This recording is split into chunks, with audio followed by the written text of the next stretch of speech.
दोस्तों आप सभी कैसे हैं। उम्मीद करता हूं आप सभी अच्छे होंगे। आज एक और नया practice set UPP practice set 26 ये है और आज आप सभी देखिए बहुत अच्छे बहुत सिलेक्टेड क्वेश्चंस लेके आया हूं। तो समय को वेस्ट नहीं करते हैं और समय शुरू करते हैं आज की इस वीडियो को। आज का पहला प्रश्न है कि वाक्य में काम करने वाले को क्या कहते हैं। वाक्य में काम करने वाले को क्या कहा जाता है। कर्ता कहते हैं, करण कहते हैं, कर्म कहते हैं या क्रिया कहते हैं। तो ध्यान रखिएगा कि वाक्य में काम करने वाले को कर्ता कहते हैं। दोस्तों क्या कहा जाता है, कर्ता कहा जाता है। इसलिए ऑप्शन आपका कौन सा सही होगा, option A for America is the right answer. अगर हम बात करें करण कारक, तो करण कारक किसे कहते हैं, वाक्य में जिसकी सहायता से कार्य संपन्न होता है। वाक्य में जिसकी सहायता से कार्य संपन्न होता है उसे करण कारक बोलते हैं। क्या बोलते हैं, करण कारक बोलते हैं। अगर कोई पूछे कर्म कारक क्या होता है, भैया कर्म कारक क्या होता है, तो बोलो कि वाक्य में क्रिया के कार्य का फल जिस पर पड़ता है उसे ही हम क्या कहते हैं, उसे ही कर्म कारक कहते हैं। वाक्य में क्रिया के कार्य का फल जिस पर पड़ता है उसे कर्म कारक, और क्रिया किसे कहते हैं, तो ध्यान रखिएगा किसी कार्य के करने या होने का बोध कराने वाले शब्द क्रिया कहलाते हैं। क्या कहलाते हैं, क्रिया कहलाते हैं। तो ये हो गए चार के चार। पोस्टमार्टम क्लास है ये। आज एक एक चीजों को बहुत ही अच्छे से डिटेल्ड में क्लियर करवाने वाला हूं मैं। तो ऑप्शन ए वाला इसका सही आंसर हो जाएगा। दूसरे प्रश्न की ओर बढ़ते हैं। दूसरा प्रश्न है, श्री कृष्ण के सुन वचन अर्जुन क्रोध से जलने लगे, सब शोक अपना भूल कर तल युगल मलने लगे, संसार देखे अब हमारे शत्रु रण में नृत्य पड़े, करते हुए ये घोषणा वे हो गए उठकर खड़े। प्रस्तुत पंक्तियों में कौन सा रस है, प्रस्तुत पंक्तियों में कौन सा रस है, रौद्र रस है, वीर रस है, भयानक रस है या विभत्स रस है। तो भैया प्रस्तुत पंक्तियों में रौद्र रस होगा। कौन सा रस होगा, रौद्र रस होगा।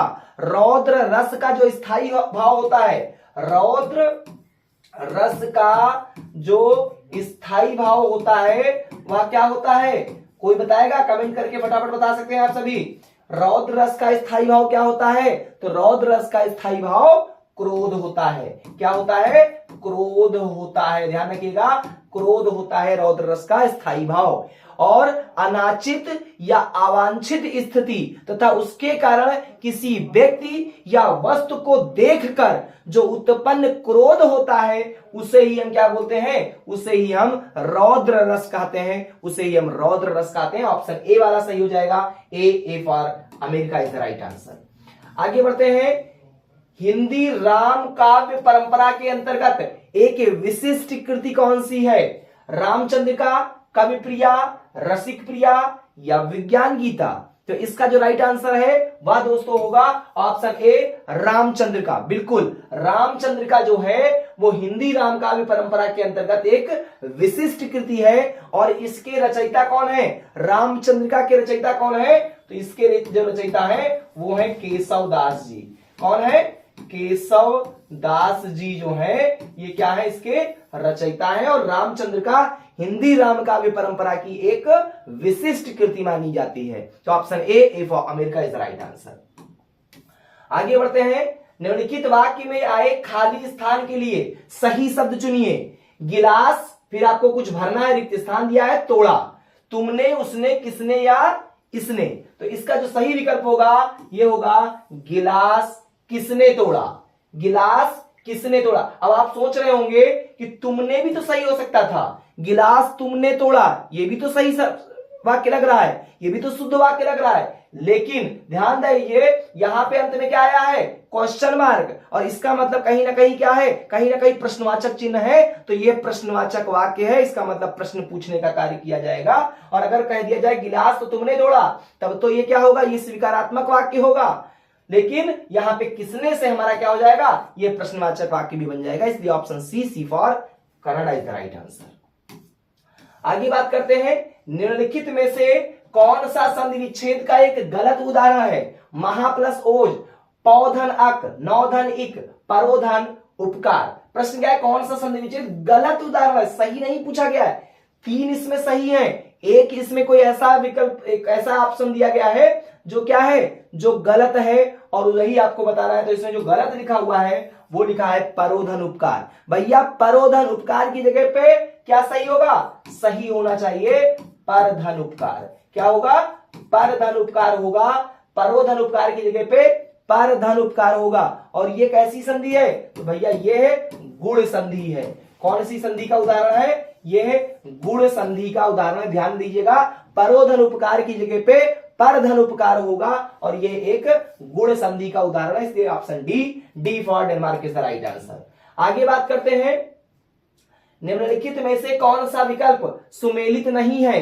अनुप्रास समान व्यंजनों की आवृत्ति होता है, श्लेष एक शब्द के दो या दो से अधिक अर्थ निकलते हो, उत्प्रेक्षा उपमेय में उपमान की कल्पना या संभावना प्रकट की जाए, या संदेह जहां उपमान में उपमेय का संदेह प्रकट किया जाए। तो निम्नलिखित में कौन सा विकल्प सुमेलित नहीं है, ये आपको बताना है। तो यहां पे जो संदेह, तीन तो बिल्कुल सही बताए गए, लेकिन ऑप्शन डी जो दिया है कि संदेह जहां उपमान में उपमेय का संदेह प्रकट किया जाता है, यह सही सुमेलित नहीं है। भैया तो फिर संदेह क्या होता है?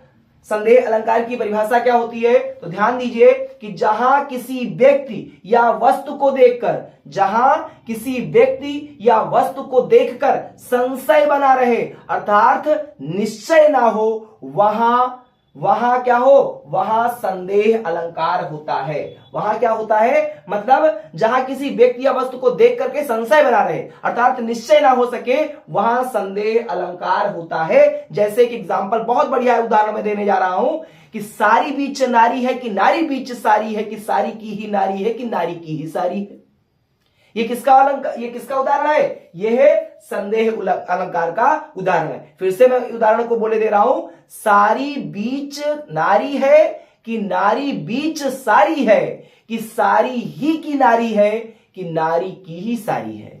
ये किसका उदाहरण है? ये आपका संदेह अलंकार का उदाहरण है। और जहां किसी व्यक्ति या वस्तु को देखकर ये संशय बना रहे, ये निश्चित ना हो सके, वहां संदेह अलंकार होता है। तो यहां पर ये वाला जो सुमेलित है वो गलत सुमेलित है। ऊपर के तीन सही है, इसलिए option D for Denmark is the right answer. आगे है, राष्ट्र में ये प्रत्यय लगने पर कौन सा नया शब्द बनेगा? राष्ट्र में क्या जोड़ने को कहा जा रहा है? राष्ट्र में आपको प्रत्यय जोड़ना है ये, तो कौन सा नया शब्द बनेगा? राजीय बनेगा, राष्ट्रीय ये वाला बनेगा, ये कि ये राष्ट्रीयता बनेगा। तो भैया इसका जो राइट आंसर होगा वह होगा ऑप्शन सी। बिल्कुल क्या बन जाएगा भैया? अगर ये जो है प्रत्यय जोड़ रहे हो तो ये बन जाएगा राष्ट्रीय। देखो बड़ी की मात्रा है ना, तो बड़ी की मात्रा लगाएंगे, रिया है तो राष्ट्रीय, क्या बन जाएगा? राष्ट्रीय बन जाएगा। Option C for Canada is the right answer. आगे बात करते हैं, उद्घाटन का संधि विच्छेद क्या है? उद्घाटन का संधि विच्छेद क्या है? उद्घन घाटन, उनधन घाटन, उधन घाटन या उत प्लस घाटन। तो इसका भैया क्या होगा? यहां पे पहली बात तो ऑप्शन में थोड़ा सा हम क्या करेंगे? थोड़ा सा परिवर्तन करेंगे। यहाँ पे जो लिखा हुआ है उद्घन घाटन, उनधन घाटन, उद्घाटन, देखिए उत होना चाहिए। उत क्या होना चाहिए? ये उद्घाटन होना चाहिए। मतलब यहाँ पे नीचे हलंत लगेगा, ठीक है? उत्धन घाटन, तो यहाँ पे उत्धन घाटन होगा। ऑप्शन डी वाला सही हो जाएगा। और इसका जो ये संधि है, ये संधि होगी व्यंजन संधि। कौन सी संधि होगी? व्यंजन संधि होगी, ध्यान रखिएगा, ठीक है? उत हलंत भी लगेगा, ठीक है? आगे देखते हैं अगले प्रश्न की ओर।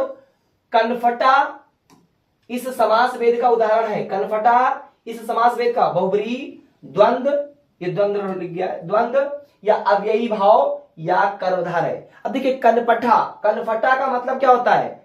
कनफटा का मतलब होता है कान है फटे जिसके, कान है फटे जिसके, अर्थात बहुब्रीहि समास हो जाएगा। कौन सा समास होगा? बहुब्रीहि समास होगा। मैंने आपको समास को कैसे आप पहचाने इसकी वीडियो एग्जाम नाथ पे पहले से पड़ी हुई है, आप जाकर के बहुत अच्छी ट्रिक्स मैंने बताई हैं, वहां पे आप देख सकते हैं। तो बहुब्रीहि समास होगा क्योंकि कान है जिसके फटे उसको क्या बोलेंगे? तो यहां पे बहुब्रीहि समास हो जाएगा आपका। आगे देखते हैं, दिए गए पर्यायवाची शब्दों में से वाक्य में आए रिक्त स्थान के लिए सही शब्द चुनिए। तिरंगा भारत का राष्ट्रीय क्या है? निशान है, पताका है, चिन्ह है या ध्वज है? बताइए आप सभी। तो भैया जो तिरंगा है वो भारत का राष्ट्रीय ध्वज है, इसलिए ऑप्शन डी वाला सही होगा, D for Denmark is the right answer. आगे देखते हैं क्वेश्चन नंबर 11 की ओर। निम्नलिखित वाक्य में आए खाली स्थान के लिए सही शब्द चुनिए। उद्यमी कभी भी हाथ पर नहीं बैठते हैं, वे तो कुछ करके ही दिखाते हैं। खाली स्थान यहाँ पे देखिए नहीं दिया गया है, तो कहां पे भरना है? ठीक है, इस प्रश्न को हम यहाँ पे छोड़ देते हैं, क्योंकि इस प्रश्न में जो है वो जो टाइपिंग मिस्टेक है कहीं ना कहीं। आगे देखते हैं, निम्नलिखित प्रश्न में 4 विकल्पों में से सही कर्ता कारक को पहचानिए। रोहन ने हॉकी खेली, तो रोहन ने हॉकी खेली, इसमें जो हमारा ऑप्शंस है वो है कि भैया रोहन है कि ने है कि हॉकी है या खेली है। तो रोहन ने हॉकी खेली, इसमें जो सही कर्ता कारक होगा वह होगा आपका ने। क्या होगा? ने होगा, क्योंकि कर्ता यानी काम करने वाला, अर्थात शब्द के जिस रूप से क्रिया करने वाले का बोध हो उसे क्या बोलते हैं? उसे कर्ता कारक बोलते हैं। और कर्ता कारक का जो विभक्ति चिन्ह होता है वो क्या होता है? ने होता है। इसलिए ऑप्शन बी वाला सही होगा, B for Bombay is the right answer. आगे है, निम्नलिखित प्रश्न में 4 विकल्पों में से दिए गए वाक्य का सही काल वाला विकल्प पहचानिए। आज वर्षा होगी, आज वर्षा होगी, इसमें कौन सा काल है? सामान्य वर्तमान काल है, संभाव्य वर्तमान काल है, सामान्य भविष्य काल है या भूतकाल है? भैया होगी है तो भैया वर्तमान तो नहीं होगा, भूत भी नहीं होगा, कौन सा ऑप्शन सही होगा? सामान्य भविष्य काल, मतलब C for Canada is the right answer. आगे है, निम्नलिखित प्रश्न में 4 विकल्पों में से उस सही विकल्प का चयन करें जो निर्देशानुसार वाक्य परिवर्तन वाला सही विकल्प है। राधा स्कूटी चला रही है, इसका भाववाच्य परिवर्तन क्या होगा? भाववाच्य में अगर परिवर्तित किया जाए तो राधा से स्कूटी चलाई जाती है, या राधा से स्कूटी चलती है, या राधा स्कूटी चलाई, या राधा स्कूटी राधा चलाई। तो इसका जो राइट आंसर है वह दोस्तों होगा option A for America is the right answer. बिल्कुल, राधा स्कूटी चला रही है, इसका भाववाच्य होगा राधा से स्कूटी चलाई जाती है, राधा से स्कूटी चलाई जाती है। बढ़ते हैं अगले क्वेश्चन की ओर। निम्नलिखित प्रश्न में 4 विकल्पों में से उस सही विकल्प का चयन करें जो रेखांकित शब्द के सही अव्यय का भेद हो। दरवाजे के बाहर कोई खड़ा है, समुच्चय बोधक अव्यय है, विस्मयाद बोधक अव्यय है, संबंध बोधक अव्यय है या निपात है? तो ध्यान रखिएगा, यहाँ पे रेखांकित शब्द तो पता ही नहीं किया गया है, तो यहाँ पे जो रेखांकित शब्द है वो कोई होना चाहिए। क्या होगा? कोई पे अंडरलाइन है। तो दरवाजे के बाहर कोई खड़ा है, यहाँ पे कोई जो है वो कौन से अव्यय का भेद है? समुच्चय बोधक, विस्मयाद बोधक, संबंध बोधक या निपात? तो इसका जो राइट आंसर होगा वह होगा ऑप्शन सी, संबंध बोधक अव्यय। क्या होगा? संबंध बोधक अव्यय। दरवाजे के बाहर कोई खड़ा है और यहाँ पे कोई जो है ये संबंध बोधक अव्यय का भेद है। बढ़ते हैं अगले प्रश्न की ओर। क्वेश्चन नंबर 16 है, निम्नलिखित प्रश्न में 4 विकल्प दिए गए हैं जिनमें से एक शब्द दिए गए शब्द का सही तद्भव रूप है। कपोत, तो गाल, कबूतर, काम या काल? सही कपोत का सही तद्भव रूप क्या होगा? तो भैया कपोत का सही तद्भव रूप होगा आपका कबूतर, ऑप्शन बी वाला सही होगा। मतलब यहाँ पे जो कपोत है ये तत्सम है और इसका तद्भव रूप क्या होगा? वो होगा कबूतर, option B for Bombay is the right answer. आगे बढ़ते हैं क्वेश्चन नंबर 17 की ओर। निम्नलिखित प्रश्न में 4 विकल्पों में से रेखांकित पद के उचित कारक को पहचानिए। बोतल में दूध बचा है, यहाँ पे बोतल यही आपको बता रहा है, यही रेखांकित है।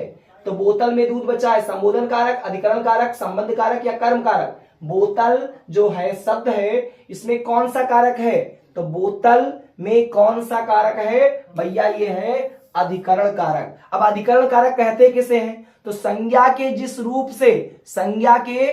रूप से क्रिया के आधार का बोध होता है उसे अधिकरण कारक कहते हैं। उसे क्या कहते हैं? उसे अधिकरण कारक कहते हैं। संज्ञा के जिस रूप से क्रिया के आधार का बोध होता है उसे अधिकरण कारक कहते हैं। और यहाँ पे जो बोतल है, यहाँ पे जो बोतल शब्द जो रेखांकित शब्द है उसमें अधिकरण कारक होगा, option B for Bombay is the right answer. आगे है हिंदी साहित्य अकादमी की ओर से हर वर्ष सलाका सम्मान पुरस्कार किस क्षेत्र को दिया जाता है? भाषा संस्कृति को, खेल कूद को, तकनीकी को या हिंदी को नई दिशा प्रदान करने के लिए दिया जाता है? तो इसका बहुत अच्छा आंसर है। देखिए, हिंदी को नई दिशा प्रदान करने के लिए हिंदी साहित्य अकादमी की ओर से सलाका सम्मान दिया जाता है। और किस क्षेत्र में दिया जाता है? तो हिंदी की नई दिशा प्रदान करने के लिए हिंदी साहित्य अकादमी की ओर से हर वर्ष सलाका सम्मान प्रदान किया जाता है। सन 1986-87 में सर्वप्रथम डॉक्टर रामविलास शर्मा को हिंदी साहित्य अकादमी की ओर से सलाका सम्मान प्रदान किया गया था। याद रखिएगा, सर्वप्रथम 1986-87 में डॉक्टर रामविलास शर्मा जी को हिंदी साहित्य अकादमी की ओर से सलाका सम्मान प्रदान किया गया था। और हिंदी को नई दिशा प्रदान करने के लिए जो हिंदी साहित्य अकादमी की ओर से हर वर्ष सलाका सम्मान प्रदान किया जाता है। Option D for Denmark is the right answer. बढ़ते हैं अगले प्रश्न की ओर। निम्नलिखित प्रश्न में 4 विकल्प दिए गए हैं, जिनमें से उस विकल्प का चयन करें जो दिए गए शब्द का सही स्त्रीलिंग शब्द है। सही स्त्रीलिंग शब्द कौन सा होगा? प्रबंधकारती, प्रबंधकील, प्रबंधकी या प्रबंधकारती? तो यहां पे जो राइट आंसर होगा, यहां पे क्या होना चाहिए? गलत लिखा हुआ है, ऐसे होना चाहिए। यहां पे मैं सही लिखे दे रहा हूं, कोई भी ऑप्शन यहां पे सही नहीं है। अगर ऐसे आपको कहीं पर भी मिलेगा तो आप क्या करिएगा? फिर आप टिक कर दीजिएगा, ये सही स्त्रीलिंग शब्द है। तो यहां पे मैं इसमें से किसी, ये हमारे 4 के चारों गलत हैं। सही स्त्रीलिंग शब्द क्या होगा? प्रबंधकत्री। ठीक है, यहां पे देख सकते हैं। अगर ऐसा आपको लिखा हुआ मिलेगा तो आप कह सकते हैं कि यही आपका सही स्त्रीलिंग शब्द होगा। आप उस पर टिक कर दीजिएगा। तो ये थे आज के अति महत्वपूर्ण यूपीपी से रिलेटेड क्वेश्चंस। उम्मीद करता हूं वीडियो अच्छी लगी होगी। वीडियो अच्छी लगी तो आप लोग ज्यादा से ज्यादा दोस्तों शेयर किया करिए, जिससे मेरी मेहनत को भी एक परिणाम मिल सके। बहुत बहुत धन्यवाद। थैंक्स।